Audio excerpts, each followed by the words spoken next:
দেখছেন অশ্লীল কোনো কাজ আমার চলে? আপনারা পাইছেন? বলেন, আপনারা দেখছেন? এই যে গোলাপশাহ দরবারে পান নাই, কারণ অনেকগুলি আছে মাজারের নাম দিয়ে তারা ব্যবসা করে। প্রকৃত তারা আল্লাহর ওলি না, প্রকৃত তারা সেটা মাজার না। ওদের কারণে কিন্তু প্রকৃত আল্লাহর ওলিদের দুর্নাম হচ্ছে।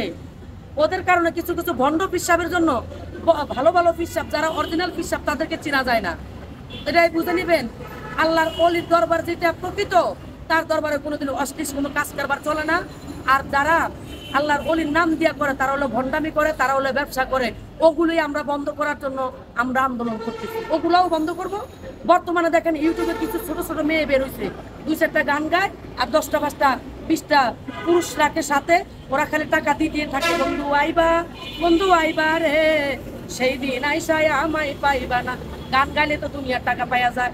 আর আমি হাসিনা সরকার উঠে যদি একটা গান গায়, ওরে মায়ের কান্দন যাব জীবন, একটা টাকাও আসে না, সবাই দূরে চলে যায়। তাহলে কিসের টাকা দেয় ওরা?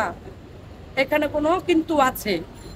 আমি ওই গান গাই না, আমি ওই শিল্পীদের বিরুদ্ধে বলতে চাই, আজ থেকে তোরা মাথায় কাপড় দিয়ে যদি গান না করিস, আজ থেকে যদি তোরা যদি নাচানাচি বন্ধ না করিস, তা তোর বিরুদ্ধে আরো কঠিন আমরা আন্দোলন শুরু করব।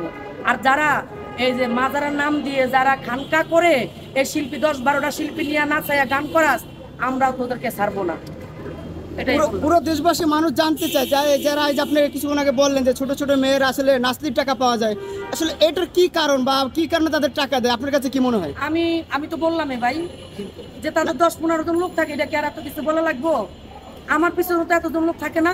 আমাকে বায়না করতে গেলে 60-70 হাজার টাকা 80,000 টাকা বায়না লাগে, তাদেরকে বায়না লাগে না। উল্টা কমিটিরে কইবো আপনারা স্টেজ করে দেন, আমরা গান গায়ে আপনাদেরকে টাকা দিয়ে আসবো। 8-10টা লোক লয়ে যাবো, ওরা টাকা দিব, ওদের টাকা দিয়া ওরা বিদায় করে দিব। স্বার্থ ওদের এটাই।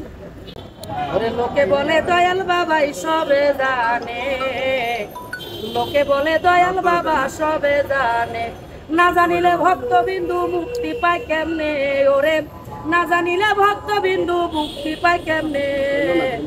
লোকে বলে দয়াল বাবাই সবে জানে, লোকে বলে আল্লাহর ওলি সবে জানে।